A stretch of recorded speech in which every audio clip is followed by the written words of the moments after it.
sitting with Dr. Cranky. He's generous enough to spend a couple minutes with me for this series that I'm doing, 3 questions with a scale modeler. And have I asked you any questions yet in regards to this? No, totally. No, I don't know you. I've never. You don't pay me. I don't know who you are. We've never taken pictures That's right. together. We've never taken pictures together. Yeah. You've never put the stethoscope on my chest. No, the stethoscope. What stethoscope? Oh, this thing. Yeah, let's put it on. You have to be one of the funniest doctors I've ever met. How's it sound?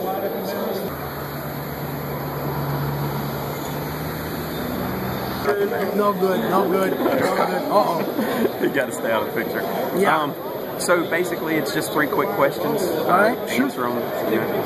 The first one that something we want to know about is what prompted you to go with like the Dr. Cranky and the show and all the products? That's a great question. What happened was that on the model car forums, I was damn cranky 666. And a few people had issues, and still have issues with the first part of, the cranky, and then the number. So then when YouTube was bought by Google, and they allowed us to change, by that point I had heard from a lot of people who said, "Are you a Satanist because of the 666?" No, I'm not a Satanist. That's what happened. It was damn cranky 666, and then I changed it to Dr. Cranky, Dr. Cranky's Lab-RAT-ory. The rat in Lab-RAT-ory developed slowly because my daughter had a rat, or had a friend who had a rat, and I mispronounced it a couple of times. I go, "Oh, it's Lab-RAT-ory," and that stuck. And then we thought we put the rat in Lab-RAT-ory, and that was it. Lab-RAT-ory, rat. So why Cranky? Because you don't seem cranky. You're a very personable person. Let me put it this way. What you see on the videos is my nice self. Okay. I'm just a very bad, foul-mouthed, horribly, angry person 24/7. I only behave on the videos. That's it. That's what my wife loves about me. That's funny. Yeah. All right, so that's 2, right? All right, well, I'm ready. Did you take a lot of us, we grew up building models, and we kind of took a break.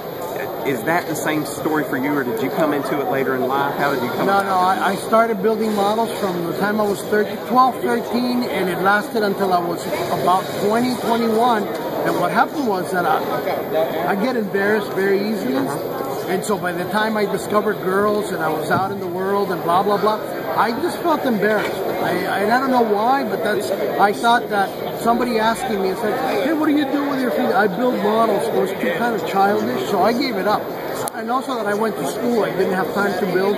Then 20 years later, 30 years later, I picked it back on again, and I just fell in love with it all over again. But there was no longer the need to put... the peer pressure wasn't there anymore. Yeah, no, or to take the model into the dirt. I mean, I'm starting to do that now once again.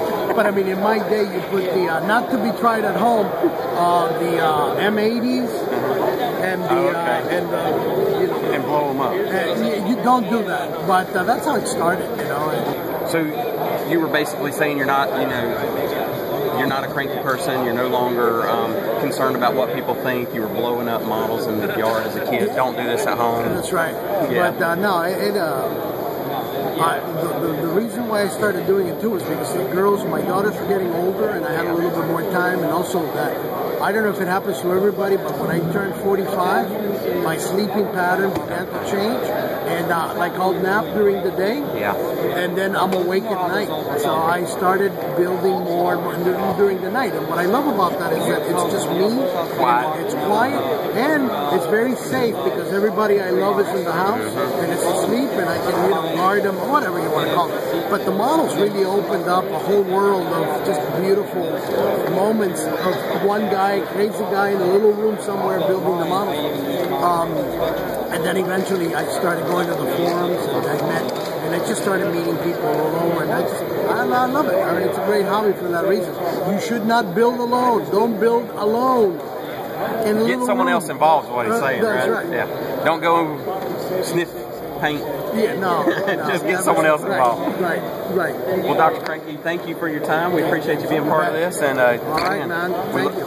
Have a good one. Looking forward to seeing you. Yes. Bye-bye. All right.